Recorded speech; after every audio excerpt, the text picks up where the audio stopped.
Shalom. Ya, pesannya ada tentang jadilah tenang di segala situasi. Kemarin kita sudah banyak mendengar dari hamba-hamba, rekan hamba-hamba Tuhan yang menyampaikan tentang kita harus terus mendaki ke gunung Tuhan. Kita harus terus yakin bahwa Tuhan beserta kita. Jangan kembali ke Mesir. Jangan mengharapkan apa yang ada di Mesir. Kita akan baca di Yesaya pasal 30 ayat 15. Saya akan bacakan sekali lagi. Sebab beginilah firman Tuhan, Allah yang Maha Kudus, Allah Israel. Dengan bertobat dan tinggal diam, kamu akan diselamatkan. Dalam tinggal tenang dan percaya, terletak kekuatanmu. Tetapi kamu enggan. Nah, ini yang akan saya bagikan. Di ayat terakhir dikatakan, tetapi kamu enggan. Enggan, tidak mau. Tidak mau apa yang Tuhan sedang kerjakan, apa yang sedang Tuhan pimpin. Dan di Komsel kemarin sempat dibahas, ada satu keresahan dalam kehidupan anak-anak Tuhan. Apa itu resah? Resah itu menjadi suatu pikiran yang mengganggu, yang terus-menerus, yang membuat kita khawatir akan segala sesuatu. Kenapa? Karena masalah itu belum selesai, belum beres, belum ada jalan keluarnya. Masalah itu masih ada di depan mata kita. Sama seperti orang Israel yang melihat masalah yang besar di depan mata mereka. Sehingga mereka mulai berpikir, mengapa kita tidak meminta pertolongan Mesir? Itu yang sedang terjadi dan Tuhan ingatkan. Tuhan masih bekerja. Tuhan pengendali segala sesuatu, bahkan Tuhan bilang tenanglah. Ada beberapa yang bisa membuat hati kita tidak tenang. Ada yang membuat hati kita tidak mau ikut rencana Tuhan, enggan. Coba kita lihat di Yesaya pasal 30 ayat 1. Di situ katakan, celakalah anak-anak pemberontak. Demikianlah firman Tuhan yang melaksanakan sesuatu atau suatu rancangan yang bukan daripadaku. Di sini saya katakan suatu rancangan yang bukan daripadaku. Yang memasuki suatu persekutuan yang bukan oleh dorongan rohku, sehingga dosa mereka bertambah-tambah. Sesuatu yang dikerjakan keluar dari rencana Tuhan, malah menambah dosa. Dosa yang bertambah-tambah, semakin jauh, semakin jauh. Dalam terjemahan lain dikatakan, yang melakukan atau membuat satu rencana, tapi bukan rencana Tuhan. Yang membuat persekutuan, tetapi yang berbeda rohnya dengan roh Tuhan. Atau not my spirit, itu terjemahan dalam NASB atau American Standard Bible. Dikatakan membuat rencana sendiri, keluar dari roh Tuhan. Nah, ini kita nanti akan lihat maksudnya apa, keluar dari roh Tuhan. Membuat rencana sendiri. Ada beberapa yang bisa saya bagikan, yang berdasarkan kita melihat bagaimana Tuhan marah terhadap umatnya, orang Israel, umat Yehuda. Kalau dalam Alkitab, kita mengingat di Yesaya misalnya, ada sesuatu yang Tuhan umpamakan umat Tuhan ini. Yehuda diumpamakan sebagai Oholibah. Israel diumpamakan sebagai Ohola. Seperti seorang adik kakak perempuan yang bernama Ohola dan Oholibah. Yang diperistri oleh Tuhan. Tuhan menjadi suaminya, tetapi mereka bersundal. Mereka bersinah. Nah, diumpamakan seperti itu. Israel adalah umat yang bersinah, yang bersundal. Yehuda pun sama. Bahkan dikatakan adiknya atau Yehuda itu melakukan apa yang lebih parah dari kakaknya. Lebih buruk dari kakaknya. Dan istilahnya adalah Ohola, Oholibah. Nah, kita akan melihat, kita akan sama-sama belajar. Mengapa Tuhan begitu marah pada umat Israel? Kita sebut umat Israel karena Yehuda dan Israel sama-sama bersundal. Ada yang perlu kita pikirkan. Yang pertama, bagaimana supaya kita tidak enggan. Supaya kita bisa mau ikut rencana Tuhan. Pakai cara Tuhan. Yang pertama, yang perlu kita perhatikan, jangan menduakan Tuhan. Jadi yang pertama, supaya kita bisa ikut rencana Tuhan, menyelaraskan dengan rencana Tuhan. Yang pertama, jangan menduakan Tuhan. Ada beberapa anak muda yang membuat suatu usaha, kafe, luar biasa. sangat tenar sekarang ini, bahkan sempat diberhentikan di Bandung. Mereka punya cabang, sempat diberhentikan izinnya oleh MUI karena izinnya nggak keluar. Namanya, mungkin Bapak-Bapak sudah tahu, namanya gacuan. Ini kalau saya mendengar kata gacuan itu bisa berarti dua penafsiran. Kalau saya sempat cek gacuan itu artinya apa sih? Sempat cari juga, ini maksudnya apa artinya? Ada yang mengatakan gacuan itu artinya jagoan, hebat gitu ya. Tapi kalau kita dengar selewat, gacuan, itu juga kita bisa mengasumsikan tidak untung, nggak cuan gitu ya. Jadi satu kata yang membuat satu ambigu. Bisa berarti A, bisa berarti B. Nah, dalam hal spiritual, saya pikirkan ternyata orang Israel pun sama. Mereka ambigu, tidak jelas arah spiritualnya. Mau ikut Tuhan atau ikut dunia. Kalau ikut Tuhan, mengapa memikirkan cara-cara dunia? Ambigu dalam hal spiritual. Membuat orang enggan mengikuti cara Tuhan. Mungkin orang malas ikut cara Tuhan. Coba kita lihat di Yesaya pasal 66 ayat 3. Ini sebenarnya ayatnya cukup paralel dengan apa yang kita dapatkan melalui pesan Tuhan di minggu ini. Yesaya 66 ayat 3 di situ dikatakan orang menyembelih lembu jantan. Tapi atau namun membunuh manusia juga. Orang mengorbankan domba untuk Tuhan, mempersembahkan sesuatu untuk Tuhan. Namun mematahkan batang leher anjing. Orang mempersembahkan korban sajian, namun mempersembahkan darah babi. Maksudnya, mereka mempersembahkan sesuatu untuk Tuhan, tapi mereka juga mempersembahkan sesuatu yang najis.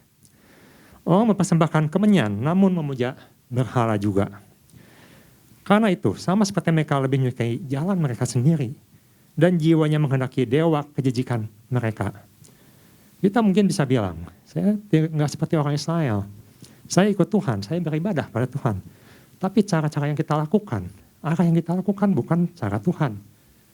Tidak berkenan pada Tuhan. Orang Israel ketika mempersembahkan pada Tuhan, mungkin mereka sembelih domba yang terbaik. Tetapi dikatakan, engkau juga memakan daging babi. Bukan maksudnya di sini bukan sesuatu yang kita tidak boleh makan daging babi ya di saat ini. Tapi pada waktu itu, perjanjian lama, daging babi ada sesuatu yang najis. Bagaimana orang bisa melakukan satu yang kudus di satu pihak, tapi melakukan satu yang najis di pihak yang lain. Itu yang disebut dengan ambigu dalam spiritual. Rohnya tidak jelas, ikut Tuhan atau ikut dunia. Di Komsel sempat dipertanyakan, kalau Anda punya masalah, jalan mana yang akan dicari? Cara-cara dunia atau cara Tuhan? Cara Tuhan lama, gak enak, susah, katanya begitu. Tapi cara dunia, instan, cepat, kelihatannya lebih jelas caranya. Coba kita lihat di ayat keempat. Demikianlah aku lebih menyukai memperlakukan mereka dengan sewenang-wenang dan mendatangkan kepada mereka apa yang ditakutkan mereka. Oleh karena apabila aku memanggil, tidak ada yang menjawab. Ketika Tuhan berfirman, tidak ada yang mau mendengar, tidak ada yang menjawab. Apabila aku berbicara, mereka tidak mendengarkan. Dengan kata lain, tidak peduli apa yang Tuhan sampaikan, apa yang Tuhan pesankan pada kita. Tetapi mereka melakukan yang jahat di mataku, dan lebih menyukai apa yang tidak kuhendaki. Jadi kita mengambil jalan-jalan yang sepertinya rohani, sepertinya benar, tapi berlawanan dengan apa yang Tuhan inginkan. Itu sesuatu yang berbahaya. Itu membuat hati kita enggan untuk menanti di kaki Tuhan. Kalau kita perhatikan, sebenarnya apa sih yang Tuhan janjikan pada kita ketika seseorang mau mencari Tuhan, mendaki ke gunung Tuhan, mau mendengarkan firman Tuhan? Kita lihat di 2 Tawarikh pasal 16 ayat 9, di situ jelas sekali dikatakan, Tuhan janjikan sesuatu kepada orang-orang yang mau bersungguh-sungguh ada mencari Tuhan. Suatu janji yang luar biasa. 2 Tawarikh pasal 16 ayat 9. Di situ dikatakan, mata Tuhan menjelajah ke seluruh bumi. Untuk apa? Untuk melihat, untuk mencari siapakah yang masih setia pada Tuhan. Untuk apa Tuhan mencari? Untuk apa Tuhan melihat umatnya? Untuk melimpahkan kekuatannya kepada mereka yang bersungguh hati terhadap Dia. Dengan kata lain, Tuhan memperhitungkan tindakan kita. Tuhan memperhitungkan spiritual kita. Coba kita bandingkan dengan Sefanya. Sefanya pasal 1 ayat 5, di situ dikatakan umat Tuhan kadang-kadang melakukan sesuatu yang kelihatannya benar, tapi bertentangan sama Tuhan. Di situ katakan, juga mereka, umat Israel, sujud menyembah di atas sotoh kepada tentara langit. Mereka menyembah dewa-dewa, menyembah berhala. Satu pihak mereka mengakui kami ini umat Tuhan, tapi menyembah berhala, menyembah dewa-dewa. Dan mereka yang menyembah dengan bersumpah dan sumpah setia pada Tuhan. Mungkin kita bisa bilang pada Tuhan, Tuhan saya setia beribadah pada Tuhan. Tapi melakukan juga penyembahan berhala. Namun di samping itu bersumpah demi dewa Milkom. Satu pihak berhati, saya bilang, saya beribadah pada Tuhan. Dia lain hati, saya juga menyembah yang lain. Sesuatu yang mungkin kita anggap seimbang atau mungkin sama dengan Tuhan dalam kehidupan kita. Itu yang terjadi, mendua hati, menduakan Tuhan. Di Sefanya 1 ayat 12 kita akan lihat. Sefanya 1 ayat 12. Di situ dikatakan, pada waktu itu aku akan menggeledah Yerusalem dengan memakai obor dan akan menghukum orang-orang yang telah mengental seperti anggur di atas endapannya dan yang berkata dalam hatinya, Tuhan tidak berbuat baik dan tidak berbuat jahat. Dengan kata lain, terjemahan lain mengatakan ada satu spirit yang stagnan. Tuhan mencari, seperti tadi, Tuhan melihat, Tuhan mencari orang-orang yang mencari Tuhan. Tetapi ditemukan anak-anak Tuhan rohaninya stagnan. Mengapa stagnan? Karena dikatakan Tuhan tidak melakukan apa-apa. Saya tidak melihat Tuhan beracara dalam hidup saya. Saya tidak melihat Tuhan turun tangan dalam kehidupan saya. Nggak ada bedanya. Saya nyembah Tuhan atau nyembah yang lain. Tuhan toh tidak melakukan apa-apa juga. Ini maksudnya sesuatu yang stagnan dalam spirit. Sesuatu yang mentok dalam kehidupan spiritual anak-anak Tuhan. Sehingga melakukan satu pihak iya, satu pihak yang lain iya juga. Tidak ada satu keteguhan hati.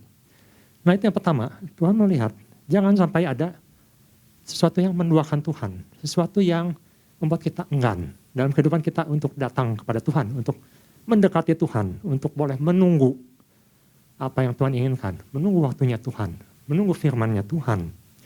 Jadi yang pertama, jangan menduakan Tuhan, jangan ambigu dalam spiritual, jangan stagnan dalam hal spiritual, sehingga hati kita mudah untuk dialihkan kepada yang lain, apalagi mendua hati, kepada hal-hal yang Tuhan tidak berkenan, kepada Mesir. Yang kedua, apa yang saya bisa bagikan adalah, kita lihat di Yesaya pasal 30 ayat 15. Di situ dikatakan, kami ingin ke Mesir. Atau ayat ke-16. Ayat ke-16. Yesaya pasal 30 ayat ke-16. Di situ dikatakan, kamu berkata, bukan. Kami mau naik kuda dan lari cepat. Kami ingin naik kuda. Kami ingin lari cepat. Saya jujur, yang kedua ini kita harus berhati-hati. Yang kedua saya berjudul, jangan mendahulukan free will dibandingkan cara Tuhan. Free will menyangkut rasio atau pemikiran. Jangan mendahulukan free will. Tuhan berikan kita kebebasan. Secara jasmani, orang Israel melihat kuda-kuda Mesir itu sangat istimewa. Kalau di Arab, itu sangat terkenal kuda-kudanya. Kuda yang cepat, kuda yang besar, suatu bibit yang sampai sekarang pun berharga sangat mahal. Kuda-kuda Arab dibilangnya. Tetapi kalau kita perhatikan, apakah ini sesuatu yang salah ketika seorang diperhadapkan kepada pilihan melihat kuda yang begitu istimewa, tentara yang begitu hebat, dibandingkan dengan misalnya bagal atau keledai. Kita tahu orang Israel, Tuhan tidak perbolehkan seorang raja naik kuda. Dikatakan jangan terlalu banyak melihara kuda, jangan memakai kuda. Oleh karena itu raja-raja di sana memakai keledai, nabi-nabi memakai keledai, Daud naik keledai, semua pakai keledai. Suatu hewan yang tingkatannya jauh dibandingkan dengan kuda. Kalau saya tanyakan pada ibu bapak, Kalau ibu bapak disuruh milih, dikasih sesuatu yang free misalnya, akan memilih mobil Jaguar atau mobil Kijang. Wah, tentu Anda akan berpikir, satu mobil yang istimewa, yang cc-nya besar, tenaganya besar, mobil mewah, yang luar biasa, sedangkan yang satu bukannya jelek, tetapi umum, termasuk yang biasa. Mana yang akan Anda pilih? Itu semua akan berpikir, saya ingin yang terbaik, saya ingin Jaguar. Istimewa, kuat, hebat. Itu sesuatu yang normal dalam kehidupan. Tetapi Tuhan peringatkan di sini. Yang hebat, yang kuat, yang kelihatannya terbaik, belum tentu lebih baik. Cara dunia mungkin lebih baik. Cara dunia kelihatannya mungkin lebih hebat. Tapi Tuhan peringatkan. Tuhan pernah mengatakan lewat Paulus, yang terbaik, yang tercepat, belum tentu menjadi pemenang.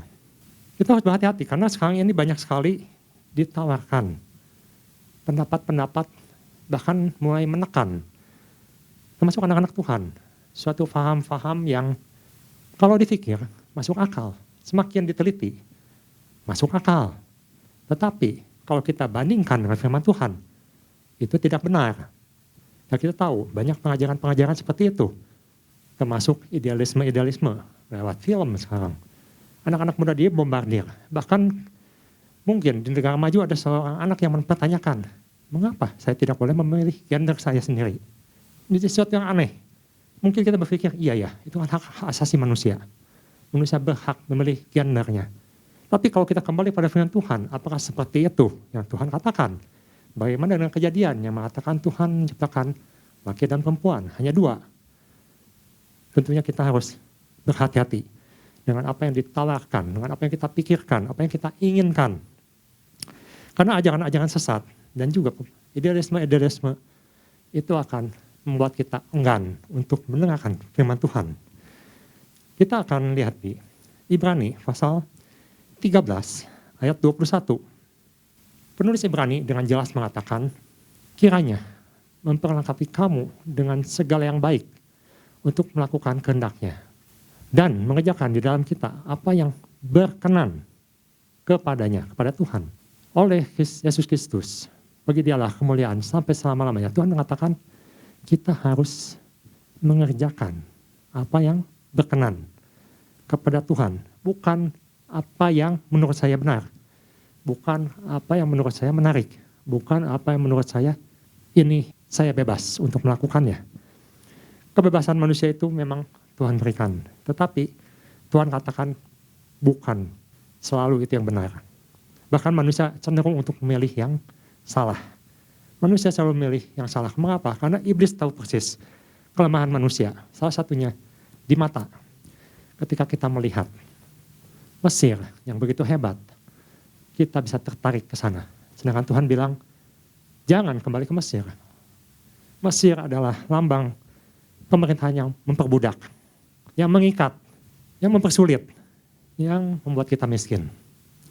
1 Korintus pasal 2 ayat 9, apa yang Tuhan janjikan ketika kita mau mendahulukan cara Tuhan.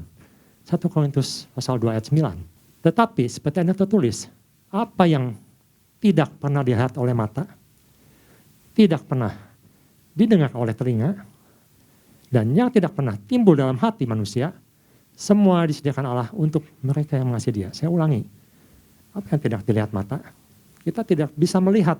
Mungkin kita belum mengerti apa yang Tuhan rencanakan. Apa yang tidak didengar telinga, kita mungkin mendengar tapi belum mengerti apa yang Tuhan maksudkan. Tapi di sini katakan, tetapi Tuhan berikan, Tuhan sediakan bagi mereka yang mengasihi Dia, bagi orang-orang yang mau ikut rencana Tuhan. Dengan kata lain, di sini jangan mendahulukan free will kita, tetapi carilah perkenanan Tuhan. Jadi kalau yang di pertama tadi, situ kita diingatkan supaya kita jangan menduakan Tuhan. Supaya apa? Supaya kita mendapatkan kekuatan Tuhan. Yang kedua, kita jangan mendahulukan free will kita. Supaya apa? Supaya kita dapat perkenanan Tuhan. Perkenanan Tuhan. Walaupun kita melihat dan tidak mengerti, mendengar, tidak mengerti. Tapi Tuhan akan berikan yang terbaik. Yang lebih mulia, yang lebih baik dalam kehidupan kita. Yang ketiga, Bagaimana supaya kita bisa menyelaraskan dengan apa yang Tuhan inginkan, supaya hati kita tidak enggan, supaya hati kita bisa tenang. Yang ketiga, jangan kembali pada roh yang miskin. Yesaya pasal 30 ayat 1.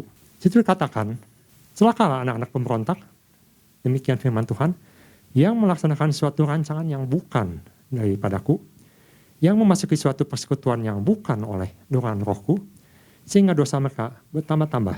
Terjemahan NASB mengatakan, yang mengerjakan suatu yang bukan aku suruh, yang membuat persekutuan, tetapi bukan dengan roh Tuhan, atau not of my spirit, bukan dengan roh Tuhan.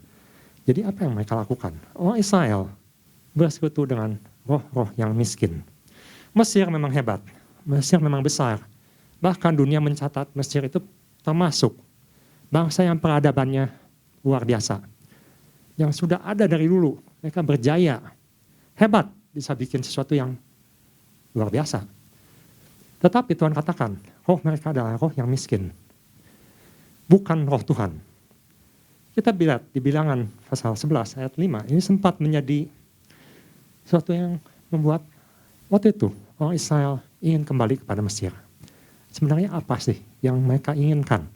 Bilangan pasal 11 ayat ke-5, justru katakan kita teringat kepada ikan yang kita makan di Mesir dengan tidak bayar apa-apa, kepada mentimun dan semangka, bawang prei, bawang merah, bawang putih. Jadi apa sih yang dibandingkan? Kenyamanan. Kadang kita membandingkan sesuatu yang dulu, waktu saya belum ikut Tuhan, kayaknya lebih nyaman, lebih enak. Saya udah punya ini, punya itu. Sekarang kok jadi sepertinya lebih sulit ya. Sedangkan di sana kita lebih enak. Suatu pemikiran yang menarik kembali ke masa lalu, kepada roh yang miskin, di mana kita sekarang sudah punya roh Tuhan, tapi berpikir untuk kembali kepada roh yang lama. Situ katakan ada bawang prei, ada daging. Sedangkan sekarang dapat mana, mereka mengeluh. Mereka mengeluh. Sedangkan Tuhan berikan mana dalam arti spiritual adalah roti yang diberkati oleh Tuhan. Roti yang memberikan kekuatan. Roti yang membuat mereka kuat berjalan di padang gurun. Tetapi apa yang dipikirkan? Kembali kepada roh-roh yang lama, roh-roh yang miskin. Ini yang Tuhan ingatkan.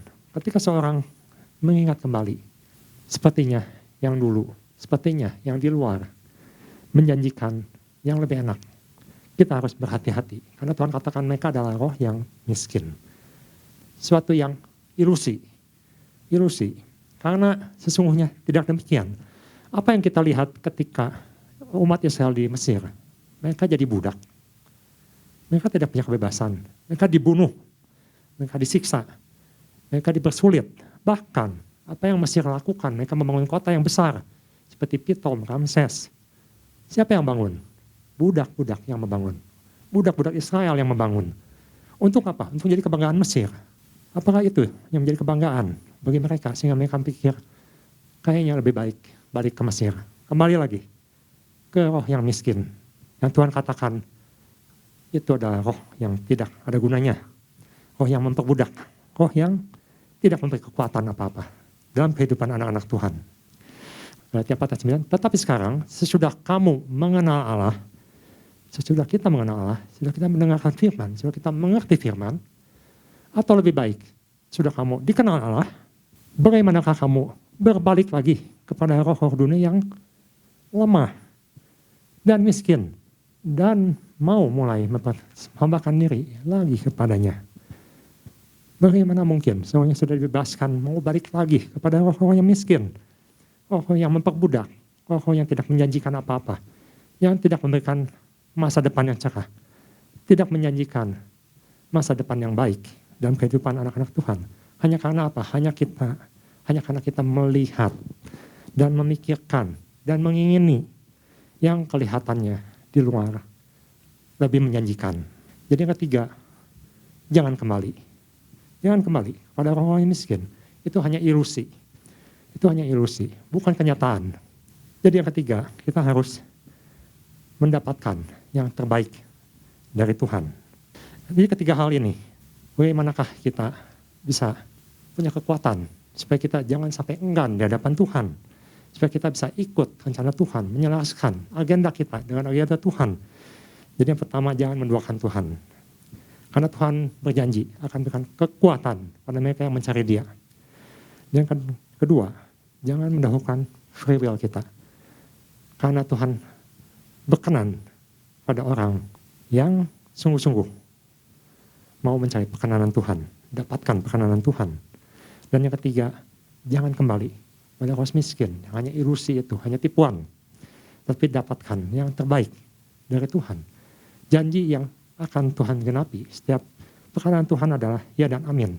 Dan itu harus memberi kita kekuatan supaya kita tetap teguh, tetap tenang, tetap percaya dalam segala situasi yang mungkin sedang terjadi.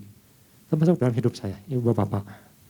Percayalah, janji Tuhan ialah ya dan amin. Dan memberikan masa depan yang cerah, yang penuh harapan.